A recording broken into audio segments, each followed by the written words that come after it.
अस्सलाम वालेकुम व्यूवर्स। उम्मीद करती हूँ कि आप सेहत व ईमान की बेहतरीन हालत में होंगे। स्टार्ट करना है चैप्टर नंबर 3 डायनामिक्स।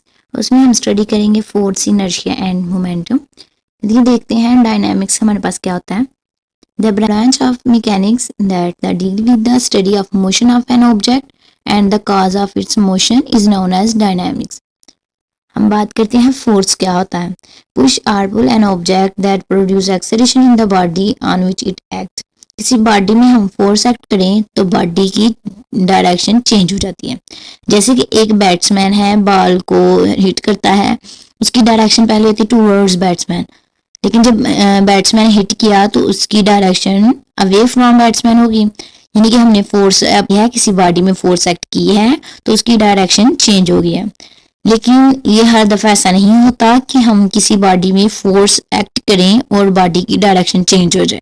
इसके एग्जांपल में हम लेते हैं एक वॉल है, हम फोर्स एक्ट कर रहे हैं, हम वॉल को पुश कर रहे हैं लेकिन उसकी डायरेक्शन चेंज नहीं हो रही। लेकिन हमने फोर्स तो एक्ट की ना, लेकिन इसकी डायरेक्शन चेंज नहीं होती।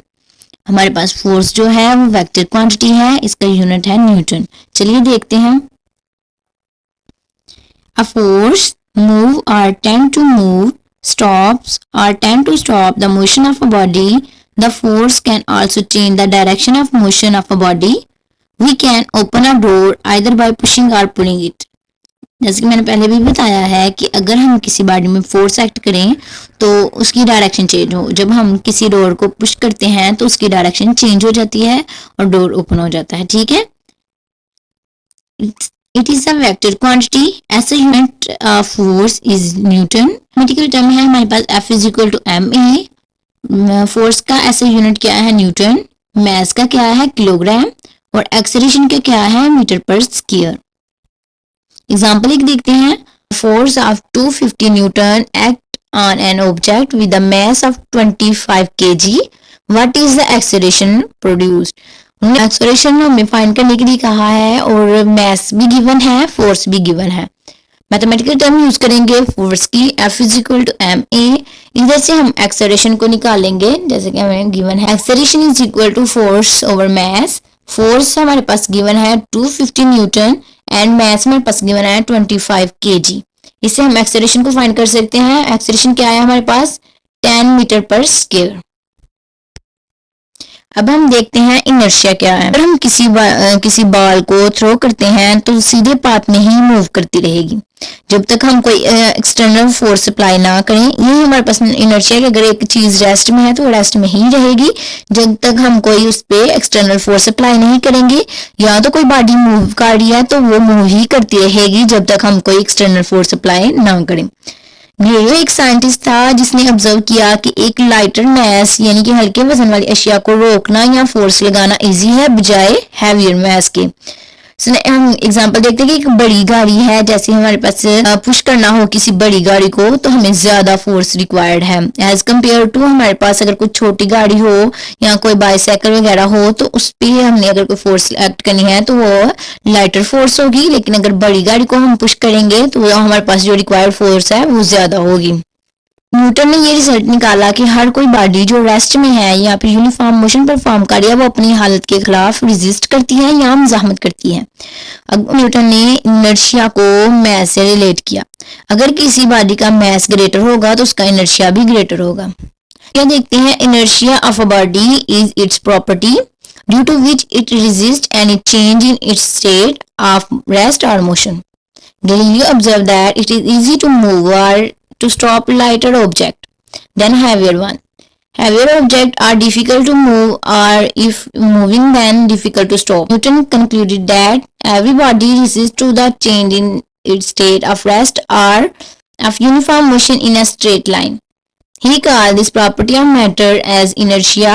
He related the inertia of a body with its mass. Greater is the mass of the body, greater is inertia. Example देखते हैं कि जैसे हमें शो हो रहा है कि एक फुटबॉल है वो रेस्ट में ही रहेगा जब तक हम कोई एक्सटर्नल फोर्स एक्ट नहीं करेंगे। नीचे वाली एग्जाम्पल में हम देखते हैं कि अगर एक फुटबॉल मूव कर रहा है, इस मोशन परफॉर्म कर रहा है अपनी, वो तब तक मोशन ही परफॉर्म करता रहेगा जब तक हम कोई एक्सटर्नल फोर्स एक्ट ना करें इस पे। हम देखते हैं मोमेंटम क्या होता है। बुलेट है हमारे पास जिसका इनर्शिया बहुत ही स्मॉल है ड्यू टू इट्स मैस। जैसे कि हमने पहले भी डिस्कस किया है कि अगर किसी चीज का मैस स्मॉल होगा तो उसका इनर्शिया भी स्मॉल होगा। एक बुलेट है जिसका इनर्शिया बहुत स्मॉल है ड्यू टू इट्स मैस। जब किसी गन से फायर किया जाता है किसी ह्यूमन बॉडी में तो उसका असर बहुत ज्यादा होता है। ऐसा क्यों है? क्योंकि एक बॉडी है जिसका मैस ही बहुत स्मॉल है, तो इस इतना ज्यादा उसका इफेक्ट क्यों है? इसी के बरअक्स एक एग्जाम्पल देखते हैं कि एक भारी ट्रक जिसकी स्पीड बहुत ही कम है अगर किसी ह्यूमन बॉडी से टकराता है तो उसके भी इफेक्ट जो है बहुत ज्यादा है। क्यों?